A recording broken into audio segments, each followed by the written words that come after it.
আমাদের মহামান্য রাষ্ট্রপতি পদত্যাগ করেছেন শারীরিক কারণে, তার পদত্যাগ পত্রে বিস্তারিত উল্লেখ করেছেন।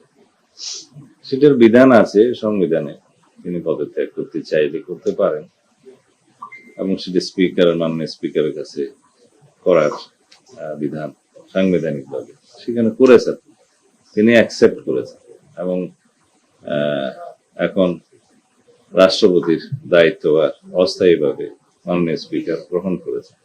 এগুলো সবই আইনি কথা। এখন যারা তার বিরুদ্ধে বক্তব্য দিচ্ছে তাদের সেটা অধিকার আছে। আমরা গণ অভ্যুত্থানের পরবর্তী সময়ে কি প্রত্যাশা করি? রাজনৈতিকভাবে মানুষের কথা বলার স্বাধীনতা থাকবে, প্রতিবাদ করার স্বাধীনতা থাকবে, সেটা আছে। বিভিন্ন রাজনৈতিক দল, বিরোধী দলের পক্ষ থেকে এনসিপি এবং অন্যান্যরা তার বিরুদ্ধে সে অভিযোগ উত্থাপন করছে, সেটা করতে পারে, কিন্তু আমরা আমলে নেওয়ার মতো কোনো বক্তব্য ওখানে নাই। মহামান্য রাষ্ট্রপতি তার দায়িত্ব পালনকালীন সময়ে স্বৈরাচারের শেষ দিকে ইন্টারিম গভর্নমেন্টের পুরোটা এবং বর্তমান রাজনৈতিক সরকারের এই প্রায় 5-6 মাস এই সময় তিনি সাংবিধানিকভাবে দায়িত্ব পালন করেছেন এবং বিধিবিধান অনুযায়ী করেছেন। আমরা মহামান্য রাষ্ট্রপতির সহযোগিতা পেয়েছি।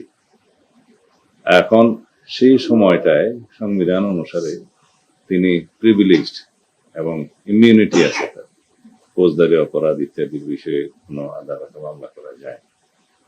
এর বহির্ভূত কোনো সময়ে যদি কোনো বক্তব্য কেউ দিয়ে থাকে সেটা তাদের স্বাধীনতা আছে, দিতে পারবে।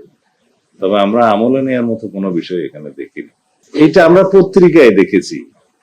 কোন পত্রিকা এরকম একটা নিউজ দিল, তার কাছে কি তথ্য প্রমাণ আছে তাকে জিজ্ঞেস করতে হয়। আমাদের কাছে সেরকম কোনো তথ্য নেই। আর কথা বলার জন্য লন্ডন যেতে হয় নাকি? আজকালকার ইন্টারনেটের দুনিয়ায় লন্ডন যেয়ে কারোর সাথে কথা বলতে হয় না, তো এটা আমার কাছে অলিক মনে হয়।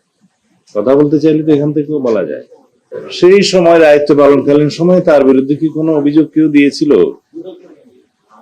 না, দিয়ে থাকলে সেটা তখনকার সময়ে যদি কোনো কিছু রেকর্ড করে থাকে সেটা তখনকার বিষয়, সেটা বিধিবিধান অনুসারে চলবে, আইন অনুসারে চলবে। না, সাবেক রাষ্ট্রপতি হিসাবে তিনি আইন অনুযায়ী যা সুযোগ পাবেন সেটা অবশ্যই পাবেন এবং তার প্রোটেকশনের জন্য SSF PGR সহ এটা 6 মাসের একটা বিধান আছে, সেটা 6 মাসের তিনি তাদের সুযোগ পাবেন, মানে প্রোটেকশনের সুযোগ পাবেন। এছাড়া পুলিশ এবং আমাদের অন্যান্য সংস্থার পক্ষ থেকে তার নিরাপত্তার ব্যবস্থা গ্রহণ করা হবে। আইনানুগভাবে তিনি যা সুযোগ সুবিধা পাবেন সবই পাবেন।